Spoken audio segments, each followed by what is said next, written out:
to the Reality Revolution. I'm your host, Brian Scott. Today, I wanted to discuss your 6 most dangerous enemies. There are 6 fears that could absolutely be destroying you right now. These fears will derail any attempt you might make in creating your reality. If you follow this channel, you certainly have a desire to learn how to create your reality and attract and magnetize the things you want into your life. We've certainly discussed this on a regular basis. But if we go all the way back to one of the masters of New Thought, Napoleon Hill, in his book Think and Grow Rich and The Law of Success, repeatedly talked about your 6 most dangerous enemies. And I thought I would discuss this a little bit, and perhaps we can find a way to overcome these crazy fears. The 6 specters are labeled the fear of poverty, the fear of death, the fear of ill health, the fear of loss of love, the fear of old age, and the fear of criticism. Now, every person on earth is afraid of something. And we have learned from this channel that the feeling is the secret. And fears create deep, profound feelings that broadcast an energy wave out into the quantum realm around you, literally creating a mirror to this energy.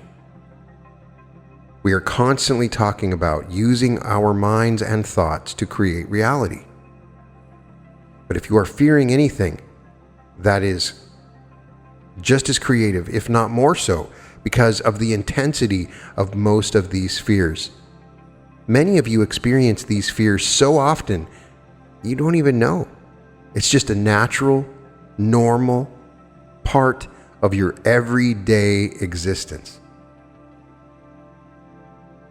Your fears must be mastered before you can win in any worthwhile undertaking in life, before you can create the reality that you desire.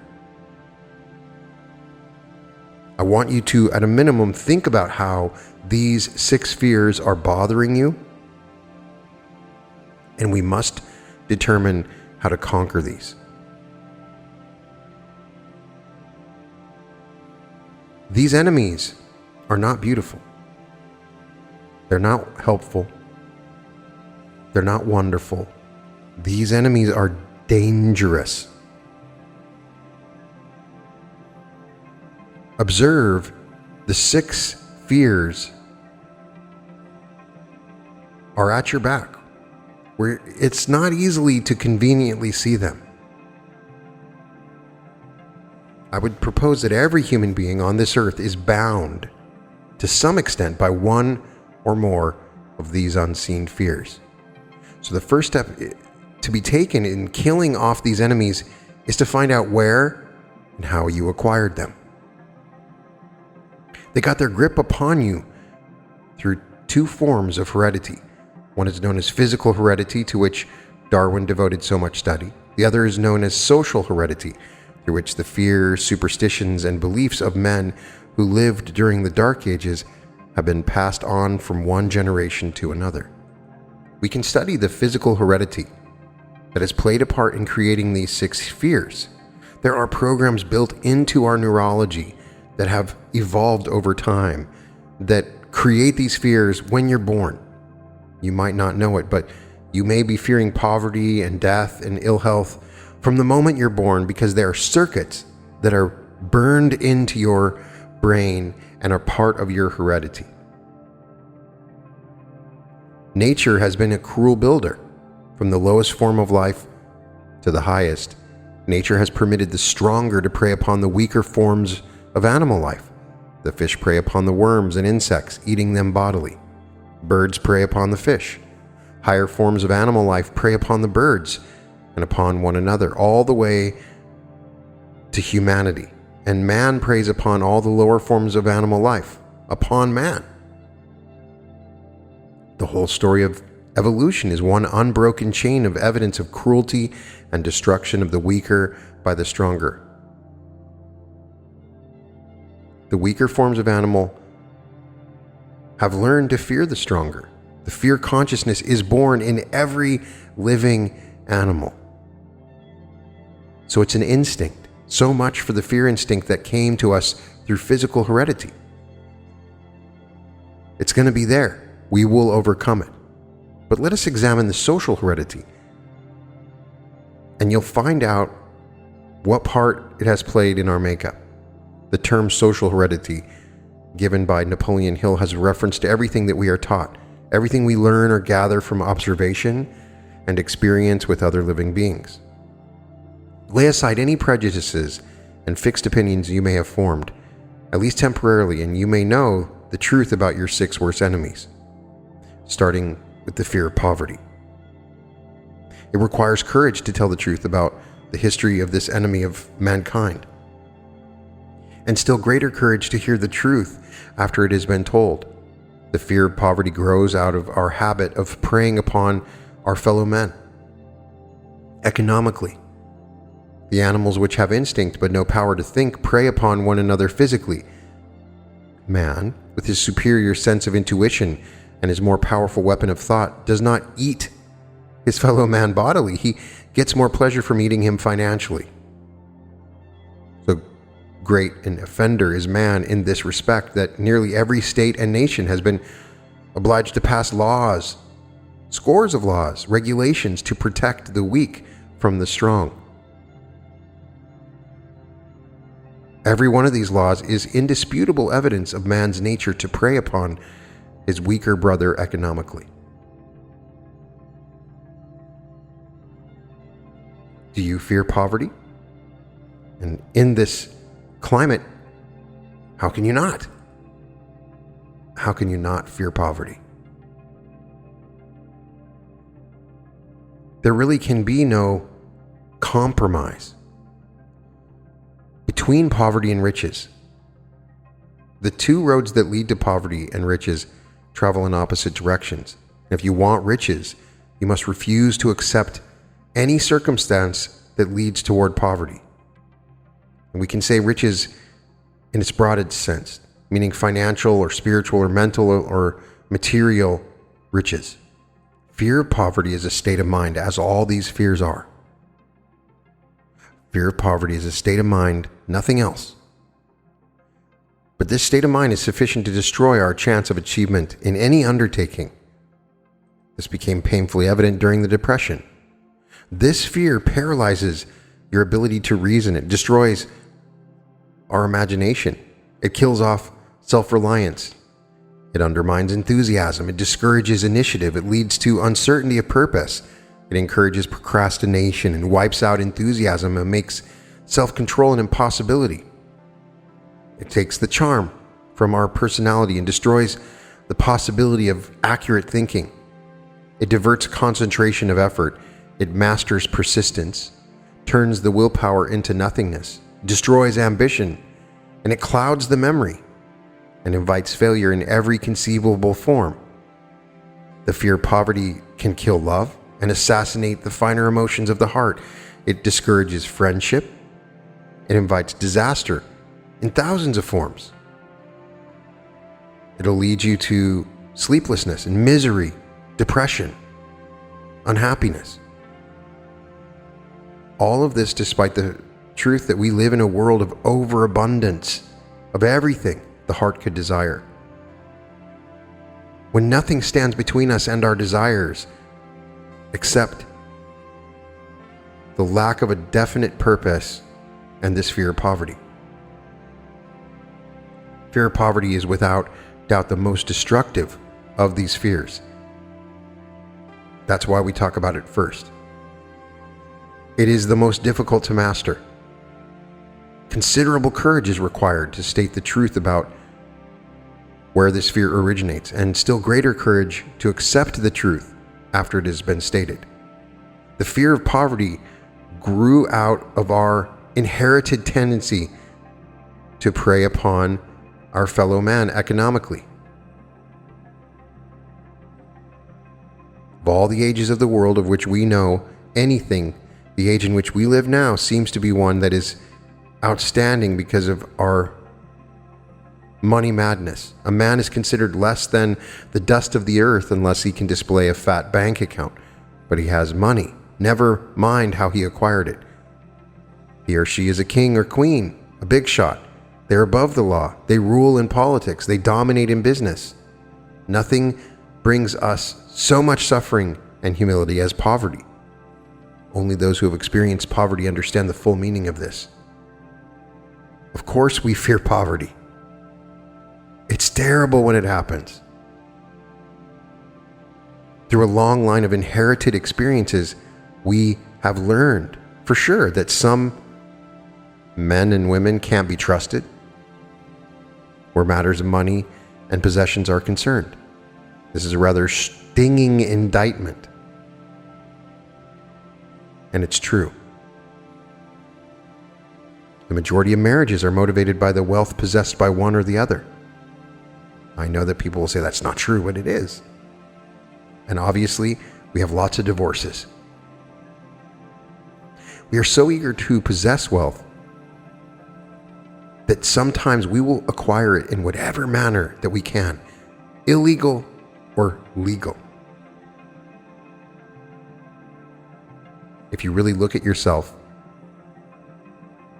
you may find weaknesses in your personality if you examine yourself. Check yourself point by point. You are the court and the jury, the prosecuting attorney and the attorney for the defense. Ask yourself definite questions and demand direct replies about yourself in relation to money. You must get the truth of who you are. The majority of people, if asked what they fear the most, usually reply, "I don't fear anything." And that would be entirely inaccurate. Very few people realize that they are bound, handicapped, limited, spiritually and physically, through some form of fear. This emotion is so deep-seated. We may go through life burdened with it, never even knowing its presence. If you're courageous in looking at yourself, you will discover this and other fears. What are the symptoms of a fear of poverty? You may say to me, "Brian, I don't really fear poverty. I'm okay with it." But there are symptoms that we can look at that tell us of our fear of poverty. Indifference. This can be expressed through a lack of ambition. We're willing to tolerate poverty. We accept whatever comes to us. We're mentally and physically lazy. We don't have initiative or imagination, no enthusiasm. We can't control ourselves. Indecision.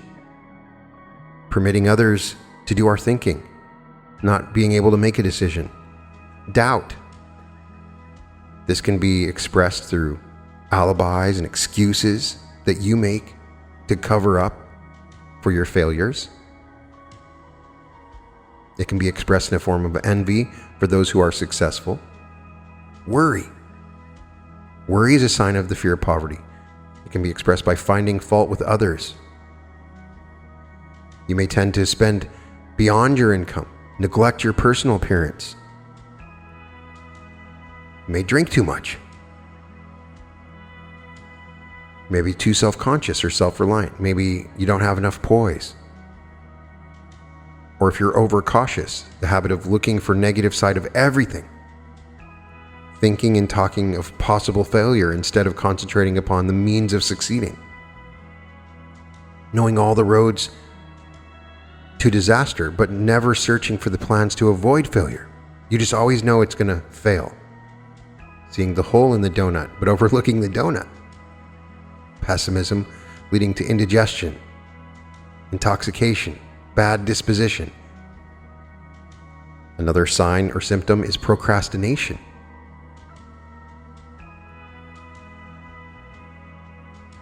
If you're procrastinating,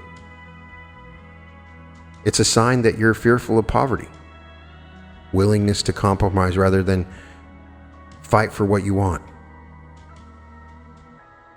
planning what to do if and when you fail,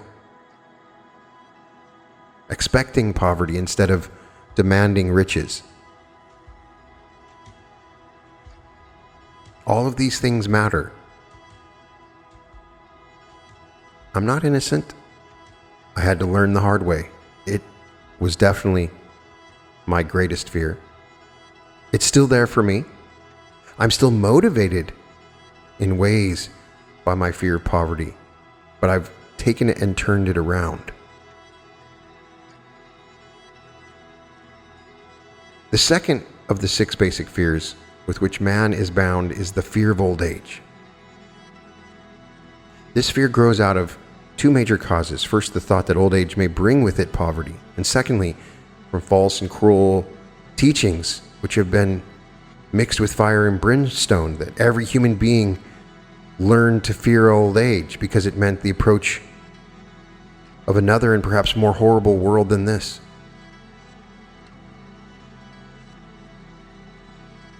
We all fear old age a little bit, not necessarily death, that's a different fear, but we all fear old age.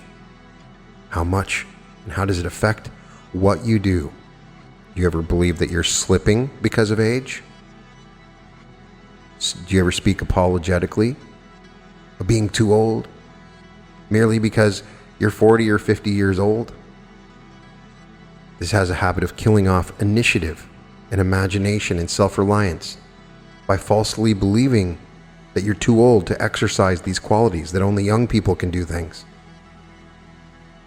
It changes what you dress, how you act, what you're inspired to do, what businesses that you start.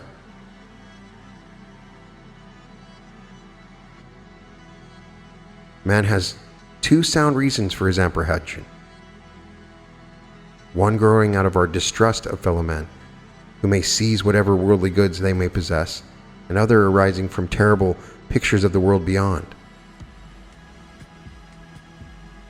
The most common cause of the fear of old age is associated with the possibility of poverty or the poorhouse. They're related. There is no doubt. You may be concerned of a loss of freedom and independence. I don't care what age you're at, you are young. This changes how you act and look at the world. Really, the most common symptom is that you've begun to slow down and develop a sort of inferiority complex. Assuming that you're older, you don't have the same mental agility or physical ability, and you speak about yourself as being old. Those are real signs or symptoms that this fear has entered into your reality. The third of the 6 basic fears is the fear of ill health. This fear is born of both physical and social heredity. From birth until death, there is eternal warfare within every physical body. Warfare between groups of cells, one group being known as the friendly builders of the body and the other as the destroyers or disease germs. The seed of fear is born in the physical body to begin with, as the result of nature in permitting stronger forms of life to prey upon the weaker, according to Napoleon Hill. Social heredity has played its part through a lack of cleanliness and a knowledge of sanitation. Do you have the friend that is constantly fearful of their health? Constantly worried that they are dying or that they're sick? This thought becomes repetitive and obsessive in some cases. It can affect how you look at the rest of the world. This is related to the fear of poverty and, of course, the fear of death. It leads one to the border of terrible worlds of creation. Some people engage in the business of selling health. They'll use fear to sell you the things that they want. We fear ill health because of the terrible pictures which have been planted in our minds of what may happen if death should overtake us. A reputable physician estimated that 75% of all people who visit physicians for professional service are suffering from hypochondria. It has been shown most convincingly that the fear of disease, even when there is not the slightest cause of fear, often produces the physical symptoms of the disease feared. Powerful and mighty is the human mind. It builds or it destroys. Playing upon this common weakness of fear of ill health, dispensers of patent medicines have reaped fortunes. This form of imposition upon credulous humanity became so prevalent some 20 years ago that Collier's Weekly magazine conducted a bitter campaign against some of the worst offenders in the patent medicine business. Now, I'm not going to make any comments about the pandemic, but we can see the nature of the fear of ill health taking hold and changing our behavior and how we act in this world. We know that disease forms as a negative thought impulse. And much of what we experience in ill health is related to our minds. You might be disappointed in your business or in love, and it can cause ill health. As we go through these, you'll find that more and more they're very much related. It affects what you eat, where you go, who you talk to, how you shake hands, who you interact with, everything. And most of the time, the fears are not real and only lead to a change in the way that you create reality. So my question is, how often are you thinking of ill health? How often does it come? The symptoms of ill health, the habit of autosuggestion, the habit of negative self-talk, talking to others of operations or accidents, asking questions about diets and physical exercise. Another symptom is hypochondria. It's the habit of talking of illness, constantly concentrating the mind upon diseases and expecting its appearance until a nervous breakdown occurs. It can interfere with exercise. It's interesting because the fear of ill health can actually make you sick. It can make you susceptible because it breaks down your immune system, and it can make you susceptible to all kinds of sicknesses. And then you have the fear of poverty because of your doctor bills or whatever. Another symptom is that you want to get sympathy. And this is something I see all the time. Your husband shows love to you when you say, "Oh, I'm so sick. I don't feel very good." So you self-coddle where you say, "Oh, I don't feel very good." And then you convince yourself, well, maybe I do have a little bit of a sickness or a sniffle, to lure others, to feign illness, to serve as an alibi to lack of ambition. The fourth fear is a big one, and that is the fear of loss of love of someone. This fear fills the asylums with insanely jealous, for jealousy is nothing but a form of insanity. It also fills the divorce courts and causes murders and other forms of cruel punishment. It's handed down through social heredity from the Stone Age, when men preyed upon his fellow man by stealing his mate by physical force. The method, but not the practice, has now changed to some extent. Instead of physical force, man now steals his fellow man's mate with pretty colorful ribbons and fast motor cars and whatever else it takes. Man is improving. He now entices where once he drove. Napoleon Hill stated that women are more susceptible to this fear, but I don't think so. I think men are just as scared about this. They just don't show it. Have you suffered from that? And sometimes it ends up motivating what you're trying to manifest. You so desperately don't want to lose your love, you try to manifest that you keep your love. Or you want to manifest a new job so you keep your love. And if you look at any of these fears as a motivating factor, it's super important. I talk to people all the time. I want to keep my job, Brian, because I'm worried about losing my wife. The distinguishing symptoms of this fear, if you don't know if you're experiencing it, are jealousy, being suspicious of friends and loved ones without any reasonable evidence of sufficient grounds, the habit of accusing your wife or husband of infidelity without any idea if it's true. I have been in a situation where I had repeated girlfriends that cheated on me, and so then I would be super jealous of it happening in the future because of the hurt that I had experienced in the past. This happens all the time. To me, jealousy is a form of dementia, and it totally distorts our ability to think accurately. Another symptom is fault finding, the habit of finding fault with friends or relatives, business associates, loved ones, with the slightest provocation or without any cause whatsoever. The interesting thing is, acting out of the fear of loss of love usually results in the loss of love. Your wife or husband gets so sick of the jealousy that they leave. They wouldn't have left before, but you are so worried about them cheating on you that they leave because you express this jealousy or you find them at fault. Another thing to look for that Napoleon Hill points out is gambling or stealing or cheating to provide for loved ones, believing that you can buy their love, going into deep debt, providing gifts for loved ones. It can also be expressed as insomnia, nervousness, a lack of persistence, a weakness of will, a lack of self-control, bad temper or anger can be a symptom that you deep down are fearing a loss of love. This love can come from our childhood. We can have an event where our parents seemingly abandon us for a day, or you can't find them at the park, something happens, and then you are so fearful of losing love again that you act out of this fear. The key thing that we're going to come to at the end of this episode is, are you acting out of this fear? And ask yourself these questions. Am I acting out of these fears? The fifth of the 6 basic fears is the fear of criticism. This one affected me for a long time.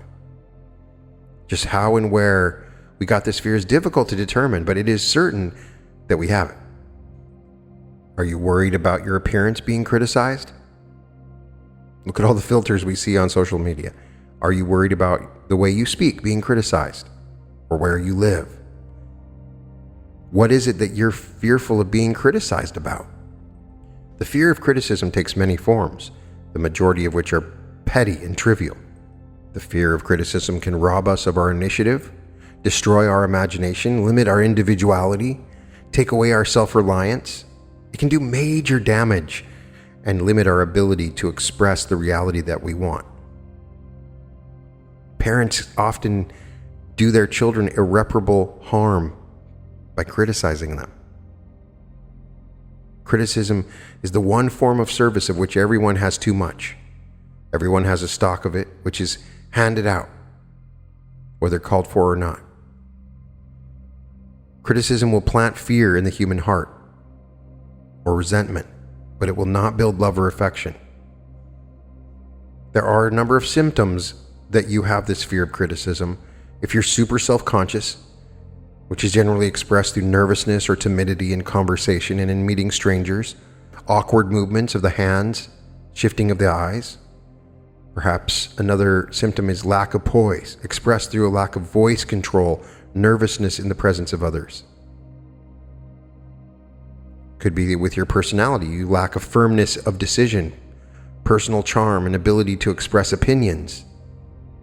You sidestep issues instead of meeting them squarely, agree with others without careful examination of their opinions. Another symptom is inferiority complex, the habit of expressing self-approval by word of mouth and by actions as a means of covering up a feeling of inferiority, using big words to impress others, imitating others in dress or speech or manners, boasting of imaginary achievements that you never did. Another is extravagance. You try to keep up with the Joneses and you spend beyond your normal income because you're worried about being criticized. Another is a lack of initiative. You don't want to take those chances, go on that channel, write that book, sing that song, because you're fearful of the opinions that will be expressed towards your creations. So you lack confidence in your own ideas. You give evasive answers to questions asked by superiors. Another symptom is a lack of ambition. You become lazy. You're not assertive. You take a long time in reaching decisions. You have a habit of criticizing others behind their backs and flattering them to their faces. How often do you see people that are critical of others that ultimately are just super inferior themselves? How often do you see it? I see it all the time. So if you see someone criticizing someone else, it's partially due to their fear of criticism. The sixth and the last of the 6 basic fears, and your dangerous enemy, is perhaps the most dreaded of all, and that's the fear of death. For tens of thousands of years, we have been asking the still unanswered question: where do we come from? Where do we go when we die? We're told that there is an eternal hell if we make the slightest error for eternity. Obviously, we're going to be scared of that. If you've been told since you were a child that if you made a mistake when you were in 3rd grade, that you would go to hell forever, took some action, some systems of thought teach people that they will exist in eternal hell. Now, eternal, think about that.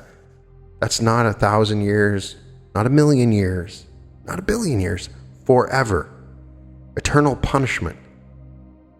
Imagine in your heart believing that you're going to experience eternal punishment because of the way you live your life, of things that you've done in the past.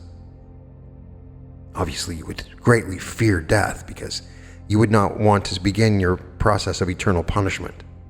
Perhaps you believe you're going to go to heaven, right? But there's always that lingering doubt, and that is the fear of death, the fear of the unknown. It's natural. It's normal. It's part of 3rd density. It's what we're experiencing. It is the cruelest of the basic fears. We never know what will happen. The terrible pangs of this fear can be directly related to fanaticism. A lot of the crazy conspiratorial movements can be traced back to a fear of death. During the darker ages of the past, the more cunning and crafty were not slow to offer the answer to these questions: where did I come from, or where do I go? Come into my tent, embrace my faith, accept my dogmas, and I will give you a ticket that will admit you straight away into heaven when you die. Have you heard that before? Eternity is a long time. Fire is a terrible thing. The thought of eternal punishment with fire not only causes man to fear death, it often causes him to lose his reason. This fear is useless. Death will come no matter what. Anyone may think about it. There's no way to stop it. Accept it as a necessity and pass the thought out of your mind. It must be a necessity, or it would not come to you at all. Perhaps it is not as bad as it has been pictured. On one end of the scenario, nothing happens and you never know, and it doesn't matter. There's an eternal sleep. On the other end of the spectrum, you actually live longer than this life. What would there be to fear of that? The entire world is made up of energy and matter. And we have been taught from physics that energy and matter can't be destroyed, only transformed. Life is energy. If it is anything, neither energy nor matter can be destroyed. So of course, life cannot be destroyed. Life, like other forms of energy, may be passed through various processes of transition or change, but it cannot be destroyed. Death is a mere transition. The general symptom of this fear is that you have a habit of thinking of dying instead of thinking about life, generally due to a lack of purpose or a lack of a good job or occupation. This fear is more prevalent among those who get older, but sometimes the more youthful are victims of it. The greatest of all remedies for the fear of death is a burning desire for achievement and service to others. A busy person seldom has time to think about dying. If you are being useful in service to others, you're not thinking about death. You will find life too thrilling to worry about death. Sometimes the fear of death is closely associated with the fear of poverty, or one's death would leave loved ones poverty-stricken. In other cases, the fear of death is caused by illness and the consequent breaking down of physical body resistance. The commonest cause of the fear of death are ill health or poverty or lack of appropriate occupation. All of these fears lead to that old man worry, the state of mind based upon fear. It works slowly and persistently. It's insidious and subtle. Step by step, it digs itself in until it paralyzes your ability to reason and it destroys your self-confidence and initiative. Worry is a form of sustained fear caused by indecision. I saw it kill my mother. Constant worry all the time, and she died of cancer spreading through her body. She knew it too. It became such a habit in her mind she couldn't escape it. It was too late. It's not too late for you. A worrisome, fearful mind can feel helpless. Napoleon Hill does identify a seventh basic evil, and that's just negative influences from the outside world. Negative influences from the media or your family or friends. Those negative influences can be very powerful in enhancing all of the other fears. So we must learn to think for ourselves and believe in ourselves. Or as Job says, what I feared most has come upon me. Because these fears are real, powerful feelings in your body. And oftentimes they will become real in your world. We've been taught by Neville Goddard, the law of assumption. If you're sitting in fear, you will then start to have these fears become real. So I would bet many people would say, oh yeah, of course I had a right to fear because it happened.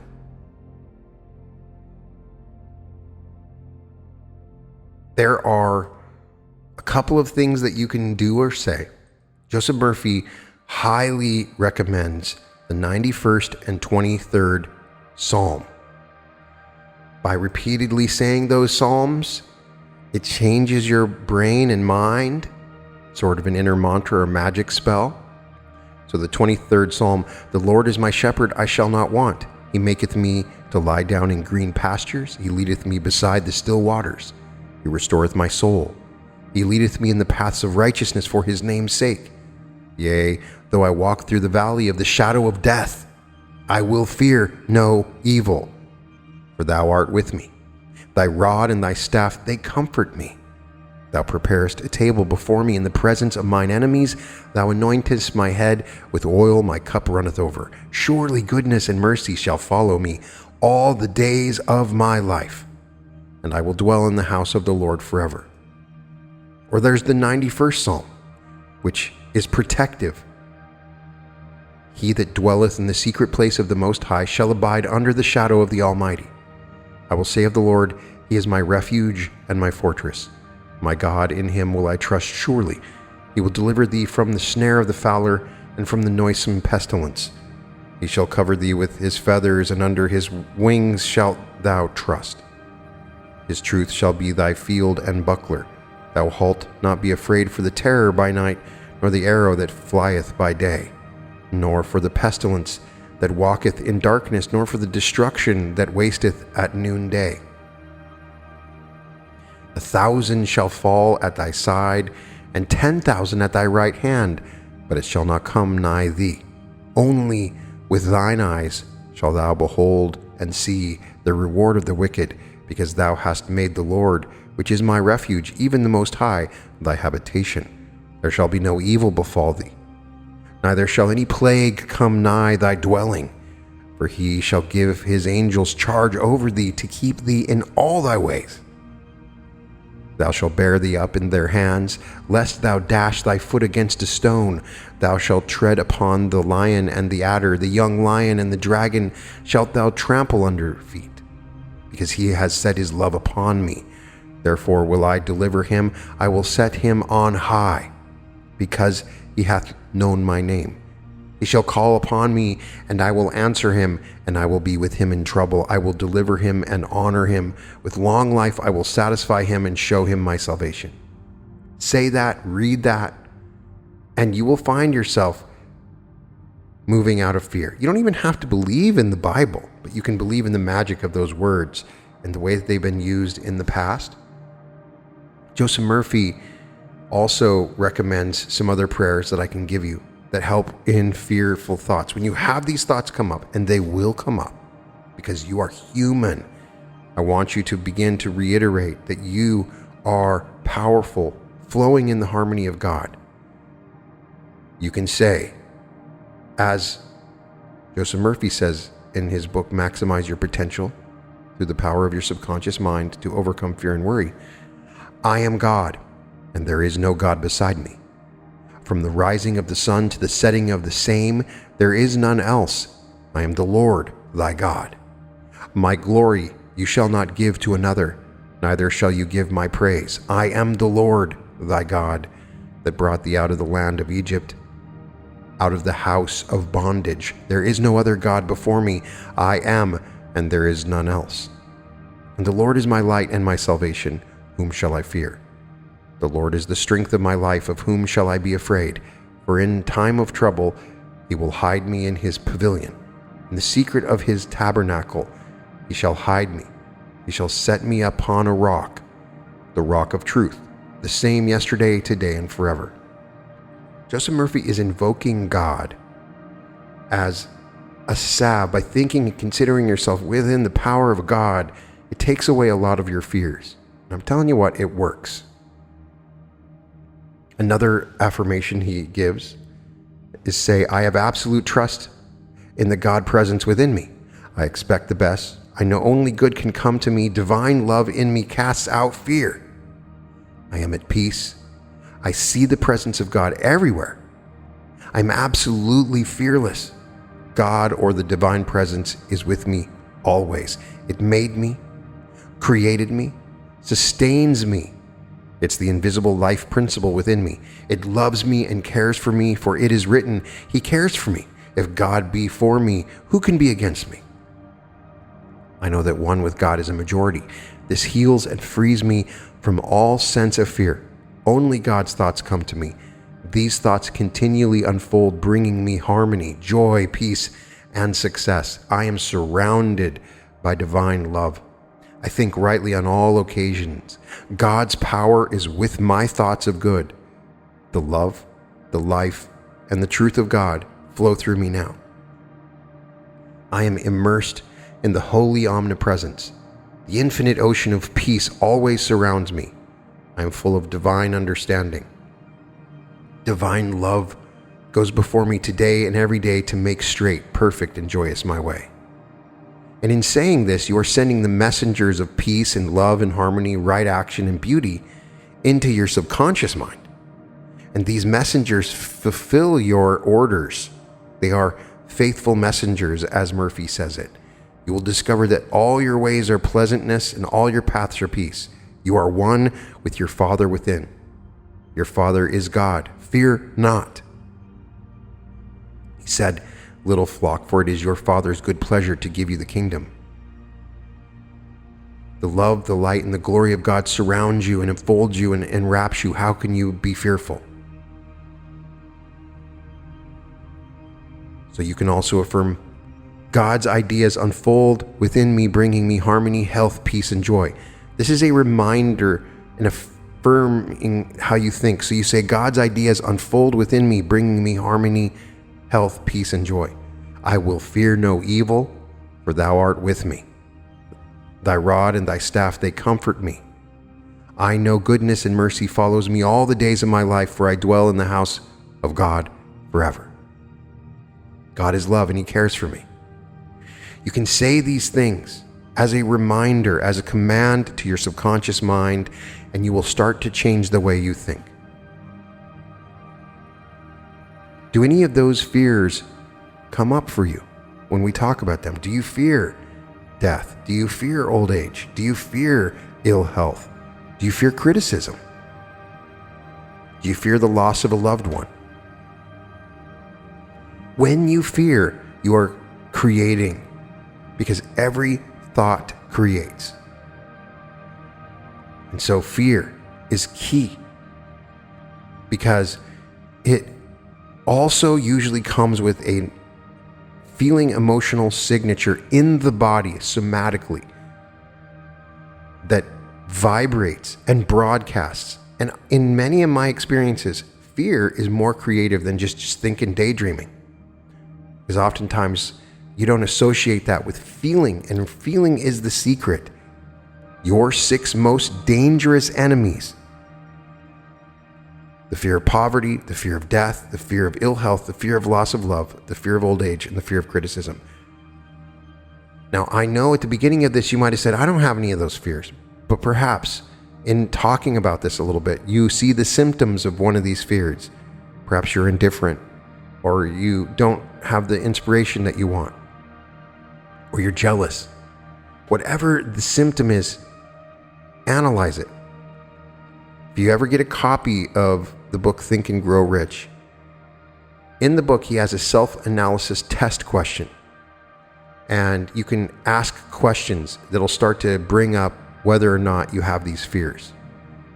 These test questions like, do you complain often of feeling badly? If so, what's the cause? Or do you find fault with other people at the slightest provocation? These questions are helpful in determining what you're fearing. There are some other great resources. You can also use deep hypnosis to bring stuff up in therapy that can bring up childhood trauma that has been associated with fears that you might have. But I would suspect that you might know these things, that they're not deeply hidden, that you are aware of these fears, because they make a large part of your consciousness every single day. So I've given you tools to overcome this fear by completely changing the way that you think and affirming on a regular basis that God's ideas flow through you by intoning one of those affirmations or psalms, but also in identifying these fears and looking at their symptoms to overcome them. You move into a post-fear life. You are moving towards a greater amount of love, because fear is what stops love from entering into your life. And you are here to learn the lessons of love, so don't stop that from flowing. You must allow the love to enter, and that you must let go of those fears that you have within.